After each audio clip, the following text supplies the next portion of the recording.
उस पर ध्यान देते रहें। इसी के साथ जब हमारे जीने की चाहना है और चाहना को पूरा करने के लिए सुख समृद्धि की निरंतरता चाहते हैं, तो हमें 4 लेवल की हार्मोनी में जीना होता है। 4 लेवल की हार्मोनी में जीने के लिए हम देखते हैं कि 9 तरह के भाव संबंध में 4 लेवल की हार्मोनी में जीना है, जिसमें मानव में हार्मोनी, फिर हम देखते हैं कि परिवार में harmony, harmony in the family. इसके अंदर हमने देखा आधार मूल्य के बारे में, विश्वास के बारे में, ट्रस्ट के बारे में पहले सत्र में पढ़ा। अब हम सम्मान के बारे में बात करेंगे, रेस्पेक्ट। एक बार फिर से ये रिपीट कर देते हैं कि जब भी हम संबंध की बात करते हैं, संबंध मैं का मैं से, सेल्फ का सेल्फ से है कि बॉडी का बॉडी से है। आप नेचुरली क्या चाहते हैं? बॉडी का बॉडी से, शरीर का शरीर से संबंध चाहते हैं कि मैं का मैं से संबंध चाहते हैं? एक तो ये बात। दूसरा ये बात कि संबंध में एक दूसरे के प्रति फीलिंग्स होती है, रिलेशनशिप में एक दूसरे के प्रति फीलिंग्स होती है। उस फीलिंग्स में आप निश्चितता चाहते हैं कि अनिश्चितता?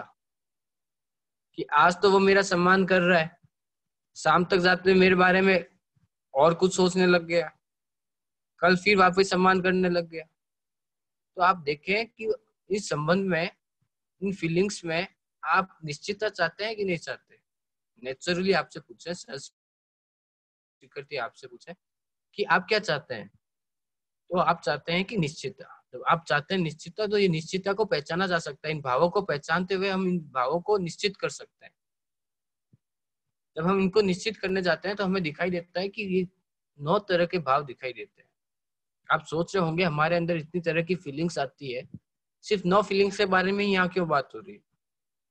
तो आप देखोगे कि इन 9 फीलिंग्स, दूसरी जो फीलिंग्स है जो इन भावों के अभाव की वजह से है, जो मेन फीलिंग्स है वो इन्हीं में से ही है। तो पहली फीलिंग्स जो हमने आज पहले भाव के बारे में बात की, ट्रस्ट के बारे में, विश्वास के बारे में, जो कि एक रिलेशनशिप का बेस होता है, उसकी शुरुआत के लिए होता है कि हाँ, संबंधी है जो मेरा भी सुख चाहता है और अपना भी सुख चाहता है। फिर हम बात करते हैं रेस्पेक्ट की। आप ये देख पा रहे होंगे पूरी वर्कशॉप के अंदर कुछ मेन 3 चीजों पर बात की जा रही है कि एक, जो भी शब्द दिया गया है, जैसे ये फीलिंग के लिए शब्द दिया गया है सम्मान, उसके बारे में आपने क्या मान लिया है? पहला, उसको मानते हुए आपने जीने में क्या कर लिया है? दूसरा, तीसरा, उसका वास्तव में अर्थ क्या था? इस फीलिंग को, इसको जिस शब्द को बनाया गया, जिस फीलिंग के लिए, उसका वास्तव में अर्थ क्या था? और हमने समाज के अंदर उस शब्द को क्या बना दिया है? हम यही देख रहे हैं। चाहे वो ट्रस्ट में था, चाहे वो हम रेस्पेक्ट में अभी देखेंगे कि सम्मान को हम क्या समझते हैं? सिर्फ एक्सप्रेशन के साथ कि किसी को प्रणाम कर दिया, किसी को हाथ जोड़ दिया, नमस्ते कर दिया, किसी का कोई आया खड़े हो गए, क्या उतने तक ही है सम्मान? सम्मान है क्या? ये भाव क्या है? ये अंदर की फीलिंग है जो हमारे सेल्फ के अंदर है, वो क्या है? इसको पहचानते हैं। तो सम्मान का जो अर्थ निकल के आता है, सम्मान का हम करते हैं सम प्लस मान, सम्यक प्लस मान, मापना। इसका मतलब हुआ कि ठीक ठीक आंकलन करना। पहले आप इतना समझ ले कि सम्मान का अर्थ ठीक ठीक आंकलन करना है, राइट इवोल्यूशन करना है। इसको और डिटेल में देखेंगे, ये ठीक ठीक आंकलन करना क्या है। तो हम देखते हैं कि एक होता है ओवर इवोल्यूशन, अधिक मूल्यन, अधिक आंकलन करना। जैसे उदाहरण लेते हैं, यहाँ पर आपका एग्जाम का रिजल्ट आया, आपके 90% आए, आपके पेरेंट्स इतने खुश हुए आपसे, और आपके घर में जब कोई गेस्ट आया तो उनको बोला कि मेरे बेटे के तो इतने % आए हैं, मेरा बेटा कुछ भी कर सकता है, he can do anything, nothing is impossible for him। आप यहाँ देखिए, कोई व्यक्ति क्या कुछ भी कर सकता है? ये व्यक्ति कुछ भी कर सकता है? क्या यहाँ पर ओवर इवोल्यूशन है कि राइट इवोल्यूशन है? यहाँ पर आप इसको जान सकते हैं कि ये मेरा बेटा कुछ भी कर सकता है, इसने 90% लेके आया है। तो यहाँ चेक जांचिए कि ये क्या है, ये मेरा राइट इवोल्यूशन है कि ओवर इवोल्यूशन है। अब देखिए, नेक्स्ट एग्जाम में आपके % कम आ गए, है ना? जैसे नेक्स्ट सेमेस्टर का रिजल्ट आया, आपके कोई बैक आ गई या कुछ परसेंटेज कम आ गए, उतने में ही परिवार वालों ने गेस्ट को बोला, आप पर तो गुस्सा है ही। आप गेस्ट को कहते हैं ये कुछ नहीं कर सकता, पूरे दिन मोबाइल चलाता है, इसका कुछ नहीं हो सकता, पूरे दिन गेम खेलता रहता है, मोबाइल चलाता रहता है, इसका कुछ नहीं हो सकता, ये देखो इसका क्या रिजल्ट है।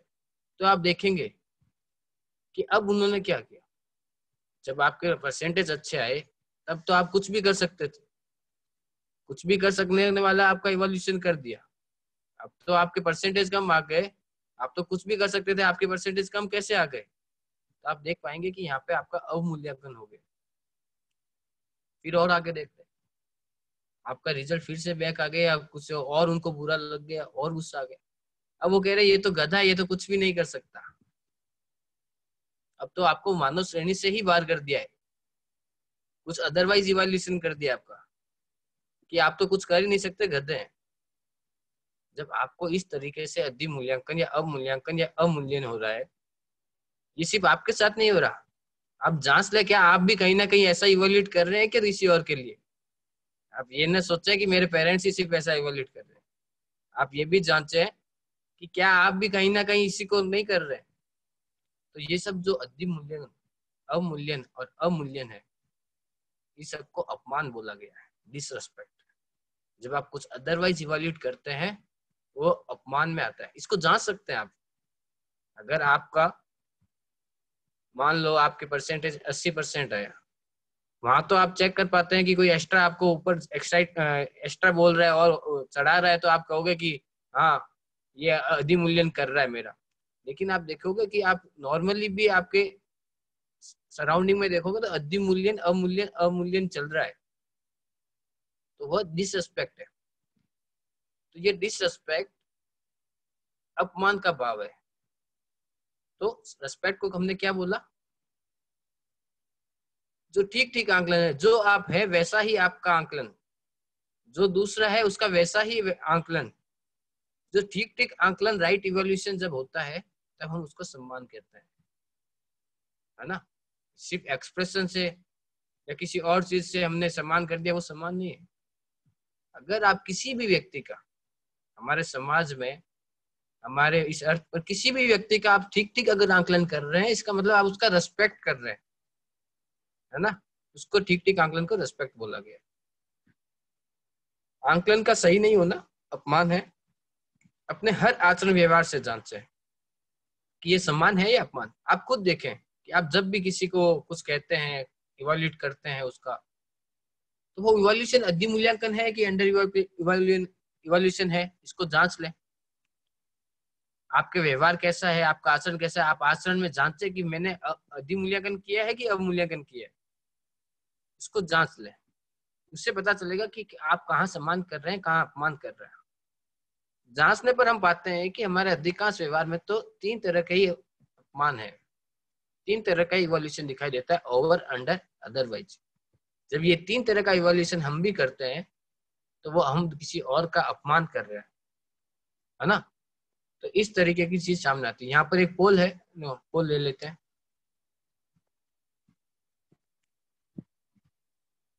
Does this happen with you, over, under और अदरवाइज इवोल्यूशन? क्या आपके साथ भी इस तरह का इवोल्यूशन होता है कि कोई आपका ओवर इवोल्यूशन कर गया, कोई अंडर कर रहा है, कोई कुछ और ही कर रहा है, या फिर इन जनरली आई मोस्टली डू? आप क्या हमेशा राइट इवोल्यूट करते हैं कि किसी का ओवर कर देते हैं, अंडर कर देते हैं, अदरवाइज कर देते हैं?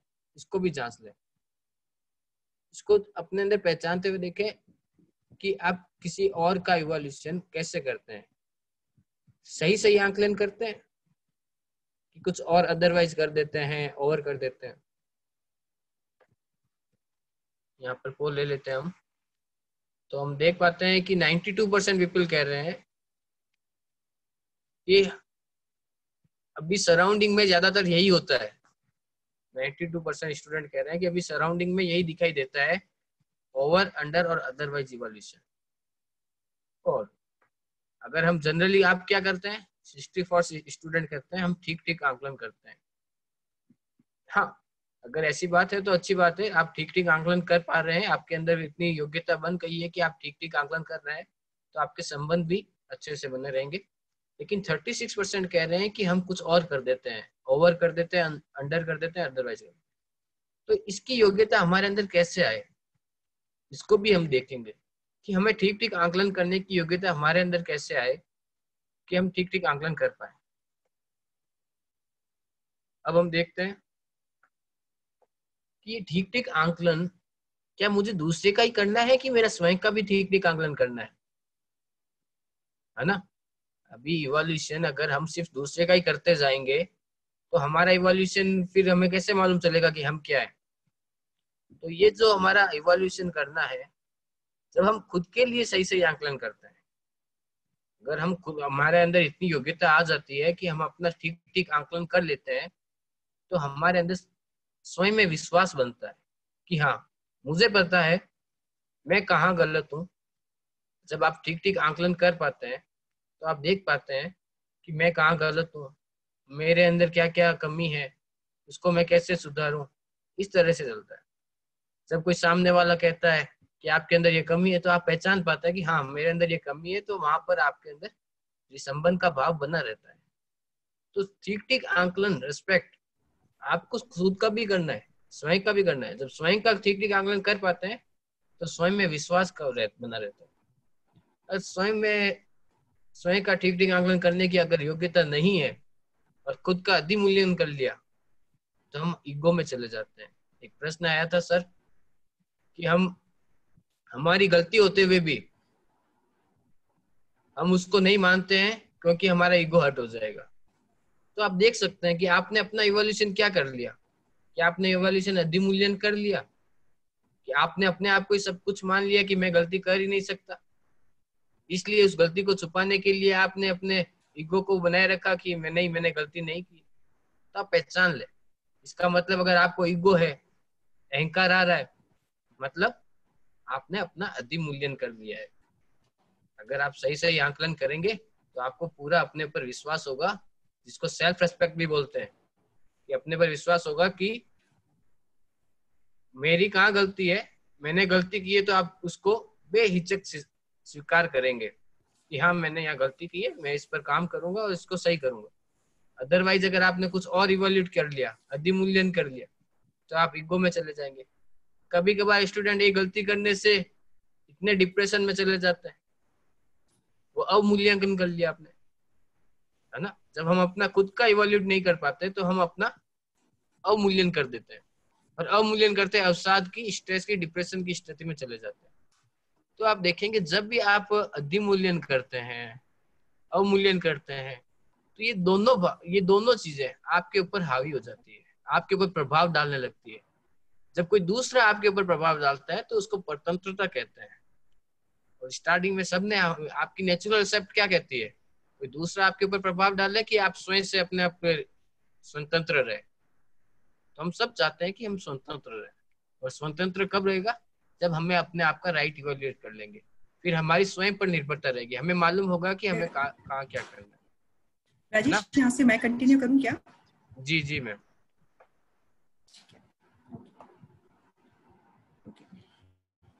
तो सर ने बहुत एक्सप्लिसिटली 2-3 चीजें रखी, और इसको सर ने बहुत अच्छे से आपको समझाया कि आप अभी जो चीजें चल रही हैं वो हमारे बीच में 3 तरह से चल रही हैं, है ना। हम अभी अपना जो राइट इवैल्यूएशन है उस पर नहीं जा पाते। राइट इवैल्यूएशन मतलब जो हम हैं, हमारी कॉम्पिटेंस का जो लेवल है वो कहाँ है, ये हम नहीं देख पाते अपने, ना। तो हम क्या करते रहते हैं, हम ओवर, अंडर और अदरवाइज इवैल्यूएशन की साइकिल में चल रहे हैं। तो ये जब ये इवैल्यूएशन हम कर रहे हैं और हमारा हो भी रहा है, ये कंटिन्यूस ऐसा हो रहा है ना, आप कर भी रहे हैं और हो भी रहा है। जैसे सर ने एग्जाम्पल बहुत अच्छा दिया, और भी एग्जाम्पल्स हम देख सकते हैं कि कोई दोस्त आपके ग्रुप में गाता है, आप कहते हैं अरे तुम तो बहुत अच्छा गाते हो, है ना। आपने कह दिया तुम तो बस एक दिन अब अरिजीत सिंह के साथ ही गाने वाले हो। आपने क्या कर दिया, आपने उसकी बहुत क्वालिटीज या बहुत सिंगिंग स्किल्स को जाने बिना उसको ओवर इवैल्यूएट कर दिया, ठीक है। अब किसी एक दिन कोई ठीक ठाक स्टेज पे मौका मिला, वो नहीं परफॉर्म कर पाया, तो लोगों ने कह दिया उसे कि तुम कुछ नहीं कर सकते, तुम्हारा कुछ नहीं होने वाला, है ना। अब ऐसा थोड़ी है, थोड़ा बहुत तो गा ही लेता है, कोशिश करेगा और भी गा ही लेगा, कुछ तो कर ही लेगा, है ना। और बाकी लोगों ने तो ये भी कह दिया है कि तुम तो ना जानवर की तरह आवाजें निकाल रहे थे, अब आप उसको ह्यूमन भी नहीं मान रहे, आपने उसको जानवर से कंपेयर कर दिया। तो ये 3 तरह के इवैल्यूएशन हमारी लाइफ में कंटिन्यूस होते रहते हैं, हमारे साथ हम करते रहते हैं। ये जब हमारे साथ खुद के साथ भी होता है ना, तो आप इसको बहुत क्लियरली देख सकते हैं। आप देखिए कि एक्चुअली जब आप अपने आप का इवैल्यूएशन सही कर पाते हैं, जब आप अपने कॉम्पिटेंस लेवल को खुद से सही से देख पाते हैं ना, तभी आप में वो एबिलिटी डेवलप होती है कि आप दूसरे का कॉम्पिटेंस के लेवल को देख पाए। इसको मैं इस एग्जाम्पल को जो आपके स्वयं में जो ये स्लाइड अभी आपके सामने है, मैं इसको एक एग्जाम्पल के साथ आपको बताने की कोशिश करती हूँ कि सपोज आप में से कुछ लोग किसी इंटरव्यू के लिए जाते हैं, है ना, किसी कंपनी ने आपको इंटरव्यू के लिए कॉल किया, और जब जैसे ही आप इंटरव्यू हॉल में एंटर करते हैं और वहां आप लोगों को देखते हैं कि जितने लोग वहां पे बैठे हैं उन सबसे आप बहुत ज्यादा अच्छा दिख रहे हैं, है ना, आपकी क्वालिफिकेशन भी उन सबसे बेटर है, आपकी ड्रेसिंग भी बेटर है, आपकी इंग्लिश भी उनसे बेटर है। अचानक से क्या होता है, आपको लगता है एक ही पोस्ट है, मेरा सिलेक्शन तय है, मेरे जैसा यहाँ कोई नहीं है। आप कहाँ पहुंच गए? ईगो के स्टेज में। आपने फटाफट दूसरों को देखा, अपने आप को इवैल्यूएट किया। अब यहाँ पे रेफरेंस पॉइंट क्या है? दूसरों पे आपने रेफरेंस पॉइंट लिया और आप सीधा अहंकार और ईगो की कंडीशन में पहुंच गए, है ना। आप बैठे ही थे कि एक बंदा एंटर किया रूम के अंदर और वो आपसे बेटर ड्रेस्ड था, वो आपसे बेटर इंग्लिश बोल रहा था, उसकी क्वालिफिकेशन आपसे बेटर थी, वो हर केस में आपसे बेटर था, ठीक है। अभी जो कुछ सेकंड्स पहले आपको ये लग रहा था ये जॉब तो मुझे मिला हुआ ही है और वहां आप कॉलर को ऊंचा करके बैठे थे, सडनली ये जो ईगो का साइकिल यहाँ ऊंचा बढ़ा हुआ था वो डिप्रेशन में चला गया, क्योंकि अब आपको पता चल गया ये पोजीशन मुझे नहीं मिलने वाली, ये तो इसके पास गई। अब आप डिप्रेशन में चले गए, है ना। आप ये देखिए, जब भी आपका रेफरेंस का पॉइंट आउटसाइड रहता है, बाहर रहता है, तो आप इस ओवर इवैल्यूएशन और अंडर इवैल्यूएशन की साइकिल में फंसे ही रहते हैं, है ना। क्यों? क्योंकि बाहर के लोग तो आपको आपसे बेटर भी मिलेंगे, कई बार आपसे कम भी मिलेंगे योग्यता में, है ना। और इन्हीं को यदि रेफरेंस मान के आप अपने आप को इवैल्यूएट करते रहेंगे तो आपके साथ भी यही होने वाला है। आप कई जगह अपने आप को सही मानेंगे, अच्छा मानेंगे, बेटर मानेंगे, कई जगह डाउन मानेंगे। तो ये साइकिल ईगो और डिप्रेशन में ऑसिलेट होता ही रहेगा, है ना। तो क्या ये इस तरह से चलना सही है? या बेटर क्या है कि एक बार आपने अपने आप को इवैल्यूएट राइटली कर लिया, अब रेफरेंस जो है ना वो बाहर से नहीं आ रहा, आपको पता है कि मेरे को क्या पता है, कितना पता है, मैं क्या हूँ, मेरी कॉम्पिटेंस का लेवल क्या है, मैं बहुत श्योर हूँ, मुझे बिल्कुल पता है क्लियरली, है। अब जैसे ही मुझे ये आ जाता है तो मुझसे बेटर लैंग्वेज बोलने वाला आया या मुझसे बेटर ड्रेसिंग वाला आया, मुझे पता है कि मुझे जो इस पोजीशन के लिए जितना पता है मुझे पता है ना। अगला मुझसे ज्यादा जानता है तो वो एलिजिबल है, वो उसे मिल जाएगा, कोई प्रॉब्लम नहीं है। मेरे को कुछ और मिलेगा क्योंकि मुझे भी पता तो है ही ना, यहाँ नहीं कहीं और मिलेगा। अब मुझे ये चीज ईगो में जाने के लिए बोलती है ना डिप्रेशन में जाने के लिए बोलती है। क्यों? क्योंकि यहाँ पे मैं बिल्कुल अपने आप को देख के, मैंने अपने आप को ट्रूली देख रखा है, मैंने अपने आप को एकदम साफ साफ देख रखा है। जब मेरा ये विश्वास अपने आप में तय हो जाता है, यही मेरा स्वयं में विश्वास है, यही मेरा सेल्फ कॉन्फिडेंस है। ये फिर लोगों को अपने से अलग अलग तरह से इवैल्यूएट ना करके बल्कि अपने आप को रेफरेंस मान के मैं चलना शुरू कर देता हूँ। तो आप यहाँ ऊपर इन लाइंस को देखेंगे ना, तो सम्मान खुद के लिए, स्वयं के लिए सम्मान क्या है, स्वयं में विश्वास, सेल्फ कॉन्फिडेंस क्या है, ये स्वतंत्रता है। स्वतंत्रता मतलब ये 3 वर्ड से मिलके बना है। स्व मतलब मैं, तंत्र मतलब व्यवस्था, में होना, यानी मैं अपनी स्वयं की व्यवस्था में हूँ, मैं स्वयं पे निर्भर हूँ। मेरे को कोई बाहर का रेफरेंस पॉइंट नहीं चाहिए अपने आप को देखने के लिए। मेरे को पता है मेरा कॉम्पिटेंस का लेवल कितना है ना। अब कोई मुझसे ज्यादा है तो बढ़िया है, कोई मुझसे कम आता है तो भी कोई प्रॉब्लम नहीं है ना। मैं किसी को अब किसी तरह के अहंकार डिप्रेशन में नहीं जाता। इस वजह से मेरा आचरण अनिश्चित रहता है, मैं बिल्कुल अपने आचरण में चेंज नहीं आता, चाहे कितनी बेटर या मेरे से कम लोग सामने आए। लेकिन आप जब स्वयं में अधिमूल्यन और अवमूल्यन की साइकिल में फंसे होते हैं ना, इस साइकिल में ईगो डिप्रेशन में ऑसिलेट करते रहते हैं, तो आप ये देखेंगे कि आप कभी अहंकार में आएंगे क्योंकि यहाँ पे रेफरेंस बाहर का है। परतंत्रता है, परतंत्रता का मतलब क्या हुआ? परतंत्रता का मतलब है पर मतलब दूसरा, दूसरा जो व्यवस्था है उसमें होना, यानी दूसरे की व्यवस्था में होना, दूसरे पे निर्भरता का होना। ये यहाँ पे ये दिखता है आपको। एक सेकेंड होल्ड करिए, एक सेकेंड।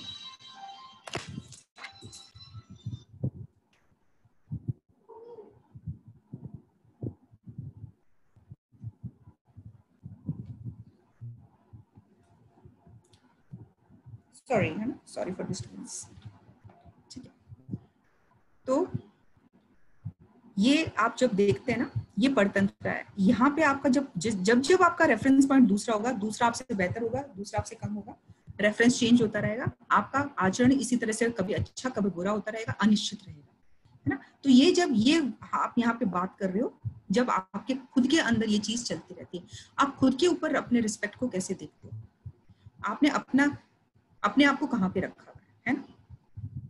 तो नेक्स्ट स्लाइड प्लीज। अब ये अपने आप को आप जो डिफरेंशिएट करते हो, आप देखेंगे उसके कई सारे रीजंस हैं। आप इस दुनिया में देखते हो कि बहुत सारे अलग अलग तरह के बेसिस, आपको बहुत अलग अलग तरह के लोग, बहुत सारी अलग अलग चीजें दिखाई देती है ना। और वो चीजें, वो सब चीजें, वो रीजंस आपके डिफरेंशिएशन के रीजंस बनते हैं। तो इन डिफरेंशिएशन के रीजंस को आप देखेंगे तो बेसिकली 3 तरह के हैं। एक क्लिक और कर दीजिए राजेश। तो सबसे पहला जो रीजन है वो बॉडी है, ठीक है। बॉडी जो है, बॉडी के बेस पे आप बहुत डिफरेंशिएशन करते हो। जैसे अभी किसी ने एक चैट बॉक्स में क्वेश्चन भी डाल रखा था कि हम बड़ों का सम्मान करें तो छोटों का ना करें, है ना। तो ऐसा नहीं है। आप जो डिफरेंशिएशन है उसमें जो बॉडी का बेस है ना, ये आपका बेस आपको रखना ही नहीं चाहिए। डिफरेंशिएशन, अभी इसको मैं यहाँ तक ऐसे समझाने की कोशिश करती हूँ कि अभी हम डिफरेंशिएशन कर किन किन कारण से रहे हैं, फिर हमें डिफरेंशिएशन करना कहाँ है उस पर बात करेंगे ना। तो अभी हम क्या है, बड़ों को रिस्पेक्ट करते हैं, छोटों को उतना रिस्पेक्ट नहीं करते या उनका करते ही नहीं है ना। एज हमारा एक बहुत बड़ा मेजर रीजन है डिफरेंशिएशन करने का, है ना। दूसरा जेंडर है। जेंडर में कैसे कि भाई मेल्स ज्यादा सुपीरियर है, फीमेल्स कम है, तो फिर फीमेल्स को लगता है कि भैया हम पीछे कैसे रहे, तो हम फिर वुमेन एम्पावरमेंट के इश्यूज शुरू हो जाते हैं। तो जहां पे भी डिफरेंशिएशन होगी वहां कुछ ना कुछ इस तरह की चीजें शुरू हो जाती हैं। रेस के बेसिस पे अमेरिकन को लगता है हम दुनिया की सबसे बढ़िया रेस है ना। फिर उनको लगता है एशियंस दम वाले नहीं है, बाकी एशियंस को लगता है कि साउथ एशियंस तो और भी लायक नहीं है। तो ये हमने बहुत सारे रेसेस पे भी डिफरेंशिएशन कर रखे हैं, है ना। इसी तरह से फिजिकल स्ट्रेंथ, ये भी एक बहुत बड़ा रीजन है आपके डिफरेंशिएशन का। उसमें कैसे कि जो ज्यादा ताकतवर है वो ज्यादा, उसको ज्यादा रिस्पेक्ट करे मिले, है ना। और करते भी हैं हम, हमें डर लगता है कि हमारी हड्डी ना तोड़ दे, तो हम जिसके पास ज्यादा ताकत है उसको रिस्पेक्ट ज्यादा करते हैं। इस तरह से दूसरा जो रीजन है वो फिजिकल फैसिलिटी का है। फिजिकल फैसिलिटी की वजह से भी हम बहुत सारे डिफरेंशिएशन करते हैं। तो पहला तो सबसे बड़ा रीजन तो वेल्थ ही है, धन है, मतलब है ना। हम ये मान के चलते हैं कि समाज में जिसके पास जितना ज्यादा धन हो जाएगा उसको उतना ही रिस्पेक्ट मिलेगा, है ना। और ये हम आसपास होते हुए देख भी रहे हैं। तो अभी आपके मन में सबसे पूछा जाए ना कि आप इंडिया के सबसे रिचेस्ट पर्सन कौन है, तो आपका सबका आंसर सेम आएगा। प्रॉब्ली आप सब अंबानी को ही बोलेंगे, है ना। लेकिन सेम ही क्वेश्चन आपसे पूछा जाए कि आप इंडिया में सबसे ज्यादा रिस्पेक्ट किसको करते हैं, है ना? तो हार्डली कोई अंबानी का नाम ले, मतलब मैं ऐसा एज्यूम कर रही हूँ, ठीक है। क्योंकि जब मैंने ये ऑफलाइन जब भी स्टूडेंट्स से इस तरह की बात की है तो मेरे को इसी तरह की चीज मेरे सामने आई है ना। अभी क्या है, हमने ये मान रखा है कि जैसे ही धन आ जाता है आदमी रिस्पेक्टेबल हो जाता है, और ये रिस्पेक्टेबल होने के लिए आदमी अंधाधुंध धन कमाने की दौड़ में भाग रहा है ना। अभी भी आप भी देखते हो कि कोई रिश्तेदार आपका ज्यादा अमीर हो जाता है तो उसके आसपास लोग ज्यादा घूमने लग जाते हैं। कोई जो दोस्त आपका सबसे ज्यादा अमीर है उसके आसपास सबसे ज्यादा लोग घूम रहे हैं। तो ये एक्चुअली जो रिस्पेक्ट हो रहा है, ये रिस्पेक्ट व्यक्ति का हो रहा है या धन का हो रहा है ना। यदि वो व्यक्ति का रिस्पेक्ट हो रहा होता तो उस व्यक्ति से यदि धन चला जाए तो फिर उसका रिस्पेक्ट तो बना रहना चाहिए था। लेकिन आप देखते हैं कि लोग धन का रिस्पेक्ट कर रहे हैं, व्यक्ति का रिस्पेक्ट नहीं कर रहे हैं। तो ये आप बहुत क्लियरली देख सकते हैं, है ना। पोस्ट की वजह से, कि पोस्ट में कोई बहुत हाई पोस्ट पे पहुंच गया तो आपको ये लगता है कि भैया ये तो मेरा काम करा देगा, इसके साथ बने रहो, है ना। इसलिए आप उसको रिस्पेक्ट शो करते रहते हो। इसीलिए आप देखते हैं पावरफुल लोगों के आसपास बहुत लंबी चौड़ी भीड़ आपको नजर आती रहती है। क्यों? सबको ये लगता है कि ये पावरफुल पोजीशन पे, ये कहीं ना कहीं मेरा काम करा देगा। तो व्यक्ति समझता है कि ये मेरा रिस्पेक्ट है, जबकि आप रिस्पेक्ट किसका हो रहा है, व्यक्ति का हो रहा है या पोजीशन का। और इसीलिए आप देखते हैं कि जो लोग एक अपने एक टाइम में, एक करियर के टाइम में जो लाइमलाइट में रहते हैं, जिनके पीछे इतने सारे लोग आगे पीछे घूमते रहते हैं, अचानक से वो लोग रिटायर हो जाते हैं तो उनको पूछने वाला एक सिंगल बंदा भी नहीं होता, है ना। तो यहाँ ये हमने मान रखा है कि यदि हम हाई पोस्ट पे रहेंगे तो खूब रिस्पेक्ट करेंगे हमारा लोग, है ना। तो ये भी एक कंसेप्शन हमारे अंदर बन रखा है ना। जबकि आपको ये देखना पड़ेगा रिस्पेक्ट आपका हो रहा है या इस पोजीशन का हो रहा है। फिर तीसरा जो बेस बनता है वो आपका बनता है आपकी बिलीव्स, आपकी मान्यताओं का। जैसे कोई कैपिटलिस्ट है, कोई सोशलिज्म की बात करता है, कोई किसी और इज्म की बात करता है, तो जो मेरी इन चीजों से कंटिन्यू करते हैं या जो मेरे इस स्वाद को फेवर करते हैं, तो वो सब तो मुझे रिस्पेक्टेबल लगते हैं। और जो इनके अलावा जिनके थॉट्स हैं वो मुझे अपने अपोजिशन में लगते हैं, है ना। उनको मैं रिस्पेक्ट नहीं करता। सेम यही संप्रदाय के लिए हो रहा है। तो दुनिया में हम देख ही रहे हैं, तो जो मेरे संप्रदाय का मैं उसका रिस्पेक्ट करूंगा, बाकियों का नहीं करूंगा। तो ऐसा होना चाहिए, तो इस पे आपको सोचना चाहिए, ये भी बात है ना। फिर तीसरी है इंफॉर्मेशन। ये इंफॉर्मेशन एरा है। आज के तारीख में ऐसा माना जा रहा है कि जिसके पास जितनी ज्यादा इंफॉर्मेशन है वो उतना ही पावरफुल है।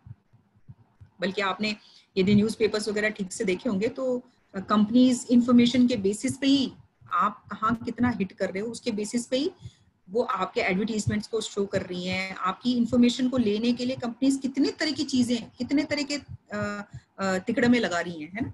क्यों? क्योंकि उनको पता है कि उससे ही हम पावरफुल हो सकते हैं, है ना। और हम पावरफुल होंगे जितनी हमारे पास ज्यादा इन्फॉर्मेशन, उतने ही पावरफुल है, उतने ही चार लोग हमें पूछेंगे, चार जगह से हमारी वैल्यू बनेगी। तो इस तरह की चीजें चल रही है। लोग भी बहुत इन्फॉर्मेशन इकट्ठी करते हैं। कई लोग देखिए आप बात ही करते रहते हैं, उनके पास इतना, उनको लगता है मेरे पास इतनी इन्फॉर्मेशन है कि बस मैं तो हर वक्त बोलता ही रहूं, बताता ही रहूं, है ना। और इसकी वजह से मुझे सम्मान मिलना चाहिए। तो लोगों ने ये बेसिस बना रखे हैं अभी आपके डिफरेंशिएशन के। ठीक है, नेक्स्ट प्लीज।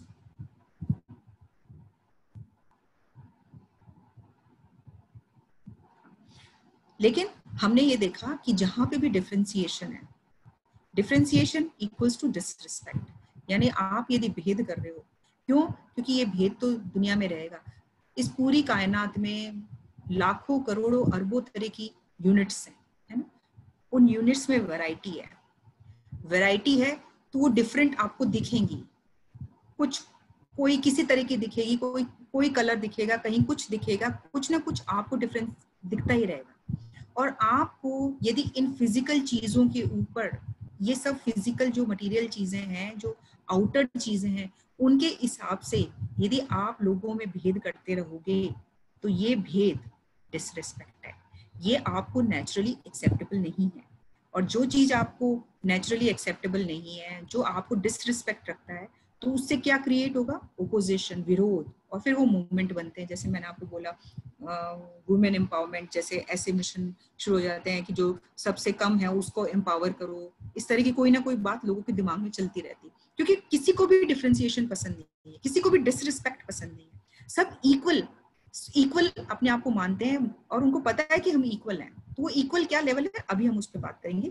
बट पहले हम एक पोल लेते हैं। पोल मैम लॉन्च कर दीजिए।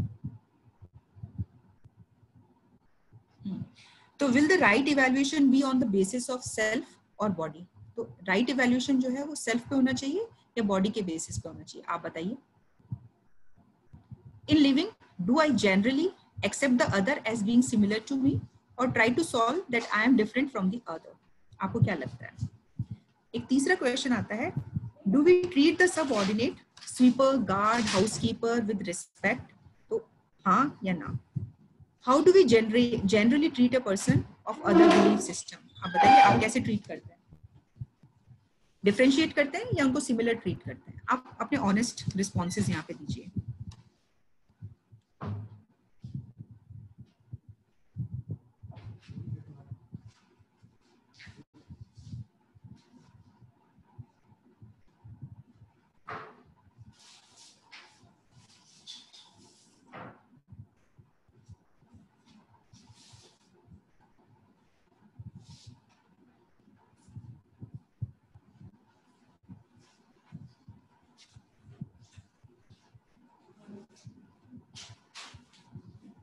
सॉरी, मुझे पोल का रिजल्ट दिखा नहीं, मैं देख नहीं पाई। रिजल्ट एक बार वापस आ सकता है क्या? हाँ, तो हम में से 98% लोग कम से कम इस बात को बहुत क्लियरली देख पा रहे हैं कि जो इवैल्यूएशन होना चाहिए, जो राइट इवैल्यूएशन होना चाहिए, वो सेल्फ के लेवल पे होना चाहिए, बॉडी पे नहीं होना चाहिए। बिल्कुल सही बात है। क्यों? क्योंकि बॉडी में आपको 1000 वैरायटी दिखाई देगी, है ना। तो आपको कभी गोरा रंग अच्छा लग रहा है तो कभी काला ठीक लग रहा है ना। कभी किसी के कोई चीज में आपको लंबे लोग अच्छे लग रहे हैं, कभी तो आपको छोटे लोग अच्छे लग रहे हैं ना। तो इस तरह की चीज आपको दिखती रहेगी, वैरायटी दिखती रहेगी, है ना। तो बॉडी के बेस पे आप डिफरेंशिएशन नहीं कर सकते। और आप क्या करते हैं जनरली, आप accept the other as being similar to you. आप में से 70% लोग ये दूसरों को अपने जैसा ही देख पा रहे हैं। वेरी गुड, बहुत अच्छी बात है। Do you treat the subordinate sweeper guards with housekeeper with respect? बहुत अच्छी बात है, ये बहुत अच्छी बात है। और ये इस जनरेशन की बहुत समझदारी की भी बात है कि वो इन चीजों में बहुत समझ के आगे आ रहा है। वो कई चीजों से, कई जो पुरानी मान्यताओं से निकल के वो चीजों को ज्यादा लॉजिकल बेस पे मान के, ज्यादा रीजनिंग पे आपकी बात करता है। तो ये बहुत अच्छी चीज है। How do we generally treat a person of other belief system? तो आप में से 60% ने कहा सिमिलर, है ना। अच्छी बात है, बहुत बढ़िया बात है। ठीक है, तो अभी हम थोड़ा सा और आगे बढ़ते हैं। तो ये तो हमने डिफरेंशिएशन के बेसिस को देखा कि इतने सारे के बेसिस हैं जो हम डिफरेंशिएट करते हैं। अब आप एक बात बताइए कि जैसे आप सब मैथ्स के स्टूडेंट्स हैं, आपने सबने फिजिक्स पढ़ा है ना। जब आप किन्हीं भी दो चीजों को कंपेयर करते हैं, है ना, कोई भी दो आपके पास वेरिएबल्स हैं, उनको कंपेयर करते हैं, तो आप ये कंपैरिजन तभी कर पाते हैं जब दोनों का यूनिट सेम हो, है ना। ऐसा थोड़ी हो पाएगा कि एक लीटर में और दूसरा मीटर में उसको आप कंपेयर कर लो, या एक केजी में और एक ग्राम्स में उसको कंपेयर कर लो। तो आपको कहीं ना कहीं उन यूनिट्स को सिमिलर करना पड़ेगा, है।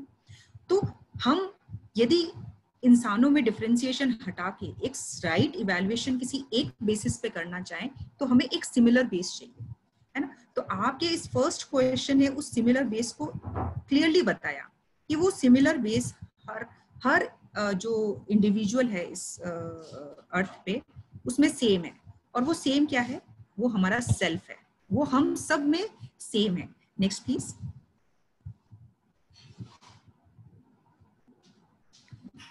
तो अब मैं डिफरेंशिएशन करने से पहले मैं वो बेस देखूं जो मेरे और दूसरे के बीच में बेस बने, उसके बेसिस को मैं रख के फिर आगे उस सिमिलैरिटी को मैं चेक करके फिर मैं आगे देखूं कि अंतर जो आ रहा है वो क्या है, कहाँ है ना। और मुझे एक से दूसरे का इवैल्यूएशन जो करना है वो किसके बेसिस पे करना है ना। तो इसको समझने के लिए एक चीज हम सबको क्लियरली नजर आती है कि हम सब सेल्फ हैं, और जो हम सब सेल्फ के लेवल पे इक्वल है ना। अब वो हम सब सेल्फ के लेवल पे कैसे इक्वल हैं इसको समझने की कोशिश करते हैं। तो ठीक है, जैसे हमने शुरू में बात की, तो आप अपने में देखिए, क्या आप हमेशा सुखी और समृद्ध होना चाहते हैं? आप होना चाहते हैं। आप ये क्वेश्चन मुझसे भी पूछिए कि क्या मैं हमेशा सुख और समृद्ध पूर्वक निरंतरता में जीना चाहती हूँ? तो मैं भी होना चाहती हूँ। अब आप जो आपके आसपास आपकी फैमिली के मेंबर्स हैं उनकी तरफ देखिए, क्या वो लोग भी निरंतर सुख और समृद्धि पूर्वक जीना चाहते हैं? तो आप उनसे पूछिए तो भी यही कहेंगे, है ना। इस तरह से मैं देखती हूँ कि इस धरती के सारे ही लोग सुख और समृद्धि पूर्वक जीना ही चाहते हैं, दूसरे भी सारे ही लोग ये चाहते हैं। इसका मतलब क्या हुआ? इस धरती के सारे लोगों का लक्ष्य सेम है। हम सब का इस धरती पे जो लोग जी रहे हैं सबका लक्ष्य सेम है, वो सह स्वीकृति के बेसिस पे। हमें नेचुरली एक्सेप्टेबल यही है कि हम सारे के सारे लोग कंटिन्यूअस हैप्पीनेस और प्रोस्पेरिटी से जीना चाहते हैं। ठीक है, तो ये एक सेल्फ में मुझे एक ये चीज दिखती है जो हम सब में सेम है। ठीक है, अब सेकंड चीज दिखती है मेरा प्रोग्राम। तो अब मैं जीऊं कैसे, है ना। मैं जी तो पा नहीं रहा, मैं जीना तो चाहता हूँ, मैं जीना चाहता हूँ, पर इस जीने के लिए मुझे क्या करना होगा? इसके लिए कोई ना कोई प्रोग्राम बनाना पड़ेगा। तो ये प्रोग्राम कैसे बनेगा? ये प्रोग्राम तभी बन सकता है जब मैं जिन स्तर पे जी रहा हूँ, मैं 4 स्तर पे जी रहा हूँ, स्वयं के स्तर पे, परिवार के स्तर पे, समाज के स्तर पे, नेचर और एग्जिस्टेंस के स्तर पे, और वहां पे एक व्यवस्था बनी हुई है, एक हार्मनी है वहां पे ऑलरेडी, है ना। तो यदि मैं उस व्यवस्था को समझ जाऊं और उस व्यवस्था में जीना सीख जाऊं, इतना मैं कर लूं, तो मैं सुख और समृद्धि पूर्वक जी सकता हूं। तो मेरे को प्रोग्राम क्या बनाना पड़ेगा कि मैं इन चारों लेवल की व्यवस्था को समझूं और इसमें जीऊं। ये मेरा प्रोग्राम है ना। ये मेरा भी प्रोग्राम है, ये आपका भी प्रोग्राम है, ये आपके आसपास के सारे लोगों का प्रोग्राम है। और इसी तरह से इस धरती के सारे लोगों को यदि सुखी होना है ना, तो प्रोग्राम यही बनाना पड़ेगा कि वो व्यवस्था को समझे और व्यवस्था में जिए। ठीक है। तो इस तरह से, जिस तरह से हमारा लक्ष्य सेम है, निरंतर सुख और समृद्धि पूर्वक जीना, इसी तरह से हमारा कार्यक्रम भी सेम है, व्यवस्था को समझना, व्यवस्था में जीना। ठीक है। लेकिन क्या ऐसा हो सकता है ना? क्या मैं व्यवस्था को समझने में सक्षम हूं? क्या मैं व्यवस्था में जीने में सक्षम हूं? तो आप देखेंगे कि बिल्कुल आप हैं। क्यों? क्योंकि मेरे अंदर कंटिन्यूस डिजायर, थॉट और एक्सपेक्टेशन चल रही है, इच्छा, विचार और आशा चल रही है, और वही चीज आप में भी चल रही है ना। और वही चीज इस धरती के सब मानवों में चल रही है। ये बात अलग है कि इसके सोर्सेस कहां से आ रहे हैं, लेकिन चल जरूर रही है। मेरे अंदर कल्पनाशीलता है, आपके अंदर कल्पनाशीलता है, आपके आसपास के सारे लोगों के अंदर भी कल्पनाशीलता चल रही है, इस धरती के सारे मानवों के अंदर कल्पनाशीलता चल रही है ना। तो और ये कल्पनाशीलता मेरी क्षमता है। ये जब कल्पनाशीलता अपने मैक्सिमम पोटेंशियल पे पहुंच जाती है, ये मेरा पोटेंशियल है ना। ये पोटेंशियल 100% तक हो जाता है जब मैं टोटली नेचुरल एक्सेप्टेंस से चलना शुरू कर देता हूँ, है ना। अभी तो हो सकता है कि मैं अलग अलग तरीके से चल रहा हूँ, क्योंकि मेरी कल्पनाशीलता में जो इनपुट आ रहा है वो डिफरेंट जगहों से आ रहा है। ठीक है, वो एक अलग बात है। लेकिन पोटेंशियल तो मेरे में है कि मैं 100% नेचुरल एक्सेप्टेंस से अपनी इच्छा, विचार और आशा को चला सकूं। वो मेरे में भी है, आप में भी है, आपके आसपास के सब लोगों में और इस धरती के सब लोगों में। ठीक है। तो यहां से हमें लगता है कि मैं सुख पूर्वक जीना चाहता हूँ, समृद्धि पूर्वक निरंतरता में जीना चाहता हूँ। इस धरती के सारे मानव भी ऐसे ही चाहते हैं। इसके लिए हमें करना क्या है? हम सबको व्यवस्था को समझना है और व्यवस्था में जीना है।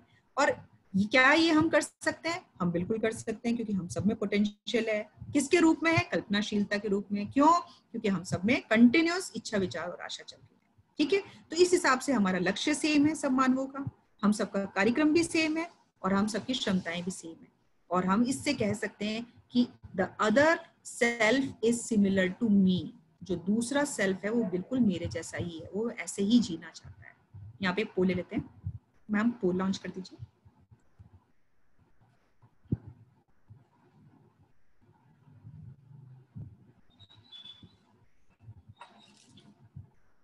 तो पहला क्वेश्चन है, I can see that every self has the same goal to ensure happiness and prosperity in continuity. क्या हम ये देख पा रहे हैं कि हर सेल्फ का गोल जो है कंटिन्यूस हैप्पीनेस और प्रॉस्पेरिटी है? क्या हम देख पा रहे हैं कि हर सेल्फ का जो प्रोग्राम है वो इसी को ही इंश्योर करना है कि वो कैसे कंटिन्यूस हैप्पीनेस और प्रॉस्पेरिटी में जी सके? और क्या हम देख पा रहे हैं कि हम सभी सेल्फ्स का पोटेंशियल भी सेम है? क्या हम ये देखने में सक्षम हैं?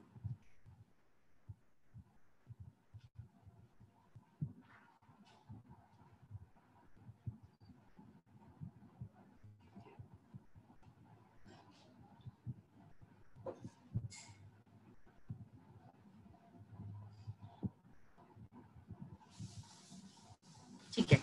तो मुझे लगता है हम में से बहुत सारे, जो मेजॉरिटी है, वो ये देख पाने में सक्षम है कि हम सबका गोल सेम है। हम सब कंटिन्यूस हैप्पीनेस और प्रोस्पेरिटी में जीना चाहते हैं। हम सबको ये साफ साफ दिख रहा है।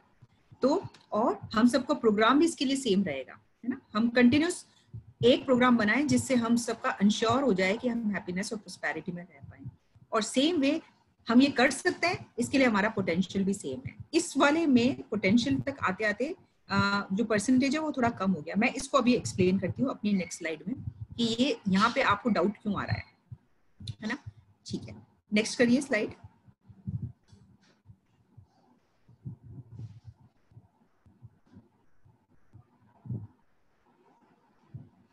ठीक है, तो हमने यहाँ तक तो देख लिया कि हमारा लक्ष्य सेम है, हमारा कार्यक्रम सेम है, हमारी क्षमता सेम है। मतलब धरती के सब मानवों का लक्ष्य, कार्यक्रम और क्षमता सेम है ना। क्षमता यहाँ पोटेंशियल है। पोटेंशियल मतलब 100% आप कहाँ तक जा सकते हैं, है ना, आपकी वो क्षमता। तो इससे ये कंक्लूड कर सकता हूँ कि दूसरा मेरे जैसा है, ठीक है। लेकिन फिर भी हमें लोग अलग अलग चीजें करते नजर आते हैं, अलग अलग सोच के नजर आते हैं, है ना, उनके दिमाग में कुछ अलग अलग चल रहा होता है। तो ऐसा क्यों हो रहा है? तो एक चीज है जहां पे हम थोड़ा डिफरेंट हो जाते हैं। Next please. और वो जो डिफरेंस है वो हमारी योग्यता का है। तो मैंने आपसे बात की कि क्षमता में ये है कि हम सब में कल्पनाशीलता चल रही है, हम सब की कल्पनाशीलता में डिजायर, थॉट और एक्सपेक्टेशन कंटिन्यूस चल रहे हैं। हमारे 24/7 हमारे दिमाग में कुछ ना कुछ चलता जा रहा है ना। कोई इच्छाएं बनती है, फिर हम उसको विचारों में लाते हैं, फिर हम उम्मीद करते हैं किस तरह से ये विचार मेरा पूरा हो, मेरी इच्छा पूरी हो। ये चलता रहता है हमारे अंदर कंटिन्यूस। अब ये जो इमेजिनेशन में ये विचार, आशाएं और ये जो भी आ रही है कल्पनाशीलता, ये जो पूरी चल रही है हमारे अंदर, ये 3 सोर्सेस से चल सकती हैं। एक तो प्री कंडीशनिंग से, हमारी मान्यताएं, हमने मान रखा है कि भैया यही अच्छा है, तो उस तरह से मेरे घर से बहुत सारी बातें मैंने ऑलरेडी सीख रखी है, मैं उसके हिसाब से इसको चलाऊं। दूसरा है कि मेरे को जो शरीर में अच्छा लगता है, यानी कि मेरे को कोई खाना बहुत अच्छा लग रहा है, कोई स्मेल बहुत अच्छी लग रही है, तो अब मेरा थॉट और एक्सपेक्टेशन कंटिन्यूस उसके बारे में ही सोचता रहता है। तो मेरी कल्पनाशीलता, मैंने उसको इंपॉर्टेंस दे रखी है, तो वो चलता रहता है। और एक तीसरा सही सोर्स ये है कि यदि मैं अपनी कल्पनाशीलता को नेचुरल एक्सेप्टेंस से चलाऊं, तो वो फिर धीरे धीरे जैसे जैसे मैं अपनी नेचुरल एक्सेप्टेंस से चलता जाऊंगा, तो मेरी ये योग्यता मेरी 100% क्षमता तक पहुंच सकती है। तो अभी ये जो मेरी योग्यता, मैं जो अलग अलग तरह से करता सोचता नजर आता हूँ, उसका रीजन यही है। उसका रीजन ये है कि मेरी थॉट, एक्सपेक्टेशंस, मेरे डिजायर्स, मेरी टोटल कल्पनाशीलता अलग अलग अलग सोर्सेस से आने के कारण अलग अलग तरीके से चल रही है। ठीक है, नेक्स्ट प्लीज। ठीक है, और ये मेरी जो योग्यता है ना, इसको मैं यदि ठीक ठीक से आंकलित कर लूं, ये मुझे समझ में आ जाए मेरी योग्यता कितनी बनी है अभी तक, है ना, मुझे पता चल जाए कि मैं जो संवेदना में घुसा हुआ हूँ वो सही नहीं है। मेरी नेचुरल एक्सेप्टेंस तो मेरे शरीर को स्वस्थ रखना है, मैं हर वक्त खाता ना रहूं, टेस्ट दिख गया उसी वक्त खाना ना शुरू कर दूं, बल्कि देखो मेरे शरीर को उसके उस वक्त जरूरत है या नहीं है। इसी तरह से जो चीजें मेरे अंदर मेरी कल्पनाशीलता में चल रही हैं, वो जितनी जितनी नेचुरल एक्सेप्टेंस से आनी शुरू हो जाए, ये योग्यता मैं धीरे धीरे विकसित कर लूं। इस योग्यता को मुझे सही सही आंकलित करना है, खुद का भी और दूसरे का भी। ठीक है, जब तक मेरी खुद की ये योग्यता यहाँ पे डेवलप नहीं होगी ना सही, तो मैं दूसरे की योग्यता कभी भी ठीक से आंकलित नहीं कर पाऊंगा। यदि मैंने हमेशा अपने आप को दूसरों से सुपीरियर ही मान रखा है ना, तो दूसरा व्यक्ति, उसको मैं कभी भी सही तरीके से उसके राइट इवैल्यूएशन को कर ही नहीं पाऊंगा। राइट इवैल्यूएशन वहीं से शुरू होगा जब आपने पहले खुद का राइट इवैल्यूएशन कर रखा है ना। आप खुद को ठीक से कर लेंगे तो आप कर पाएंगे, और जब आप खुद को ठीक से आंकलित कर लेते हैं, तो फिर आप ये जान पाते हैं, आप रिस्पेक्ट, परस्पर रिस्पेक्ट की फीलिंग में रह पाते हैं, और ये जो परस्पर पूरकता में उसका निर्वाह कर पाते हैं। निर्वाह कैसे कर पाते हैं? जैसे हमने अभी उस वक्त भी बात की थी जब हम ट्रस्ट के बारे में बात कर रही थी। तो जब मेरे को योग्यता सही समझ में आ जाती है, तो मैं ये देखता हूँ कि मैं जिसके साथ रिलेशनशिप में हूँ, जिसके ऊपर मुझे पूरा ट्रस्ट है, ठीक है, और उसकी योग्यता का मैंने सही आंकलन कर लिया, अपनी योग्यता का सही आंकलन कर लिया, और मुझे देखा कि दूसरा मुझसे अधिक समझदार है, मुझसे अधिक जिम्मेवार है, तो मैं फटाफट उससे सीखने के लिए तत्पर हो जाता हूँ। मैं अपनी इस योग्यता को बढ़ाने की कोशिश करने लग जाता हूँ, है ना। अपनी योग्यता का सही आंकलन करके मुझे दूसरा सही लगता है तो मैं दूसरे से सीख लेता हूँ, और मुझे यदि मैं दूसरों से अपने आप को ज्यादा समझदार मानता हूँ, ज्यादा जिम्मेवार मानता हूँ, तो मैं दूसरे से जिम्मेवारी पूर्वक जीता हुआ निरंतर बिना प्रतिक्रिया के मैं दूसरों को सही समझने और जीने में सहयोग करता हूँ, है ना। ये संबंध में आश्वस्ति के आधार पर होता है। मैं दूसरों के साथ, यदि दूसरा मुझसे ज्यादा समझदार है तो मैं उससे सीखने के लिए, समझने के लिए तैयार रहता। यही संबंध में यही रिस्पेक्ट है। ठीक है, नेक्स्ट प्लीज। आप जब भी डिफरेंशिएशन देखेंगे तो आपको हमेशा अपने आप में लगता रहेगा कि मैं दूसरों से अलग हूँ, मैं दूसरों से स्पेशल हूँ, और इसके बेसिस पे आप हमेशा कहीं ना कहीं दूसरों का ओवर अंडर या अदरवाइज इवैल्यूएशन करते रहेंगे, खुद का भी ओवर अंडर अदरवाइज इवैल्यूएशन करते रहेंगे। लेकिन जिस दिन आपको ये समझ में जाता है इस धरती के सारे सेल्फ मेरे जैसे ही हैं, है ना, जो हम सब में अंतर है वो केवल योग्यता का अंतर है, और इस योग्यता के अंतर को हम समझ सकते हैं, अपना भी दूसरे का भी, और जो मुझसे ज्यादा समझदार है उससे मैं सीखूंगा, जिससे मैं समझदार हूँ जिम्मेवारी पूर्वक मैं उसको सिखाऊंगा, है ना, वो भी अच्छा जी सके जिससे। ठीक है, नेक्स्ट प्लीज।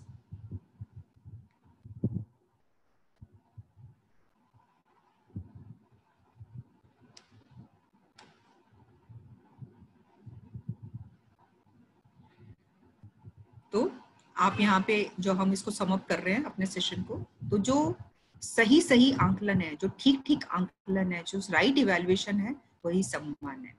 आप बहुत बार देखते हैं कि आप कभी ऑब्जर्व करिएगा कि मान लीजिए किसी प्रोग्राम में आप जाते हैं और वहाँ पे किसी पर्सनालिटी को बुलाया गया है ना, और अब वहाँ पे उनके बारे में बोलना शुरू किया जाता है ना, तो कई बार बहुत बड़ा चढ़ा के बोला जाता है, इतना बड़ा चढ़ा के बोला जाता है कि वो जो सुनने वाला होता है ना वो भी अनईजी फील करने लग जाता है कि उसको, क्योंकि उसके अंदर अपना राइट इवैल्यूएशन हो रखा होता है कुछ हद तक, तो वहां पे वो इस ओवर इवैल्यूएशन से भी अनईजी होता है, उसको डिस्कम्फर्ट होता है। और इसी हिसाब से यदि किसी इंसान की जो को स्टेज पे बुलाया गया है और उसकी जो राइट क्वालिटीज है, यदि मान लो उसके बारे में बात ना हो, है ना, आप ऐसी इधर उधर की खूब बातें करते रहो, उसके बारे में जो एक्चुअली कहना है वो आप ना कहो, तो भी बंदा अनकंफर्टेबल होता है, क्योंकि आप बेसिकली नेचुरली हमेशा अपना ठीक ठीक आंकलन चाहते ही है ना, और ये जब ठीक ठीक आंकलन आप कर होता है आपका, तो आपके लिए यही सम्मान है ना। अधिमूल्यन, अवमूल्यन और अमूल्यन ये अपमान है, भेद अपमान है। जब भी आप डिफरेंशिएट करते हो उन तीनों बेसिस में से किसी को भी लेके, तो ये भी अपमान है। और सम्मान किस आधार पे करें, क्यों? क्योंकि दूसरा मेरे जैसा है, क्योंकि उसका लक्ष्य, कार्यक्रम और क्षमता मेरी जैसी है। जो अंतर है हम दोनों के बीच में वो केवल योग्यता का अंतर है। ठीक है, और योग्यता के स्तर पे जो अंतर है उसमें हम एक दूसरे को कॉम्प्लीमेंट कर सकते हैं। जो मुझे नहीं आता वो आप सिखाएं, जो आप में कमी है वो मैं सिखाऊं। ठीक है, और यदि मैं ज्यादा जिम्मेवार समझदार हूं तो मैं आपकी हेल्प करूं, आप ज्यादा जिम्मेवार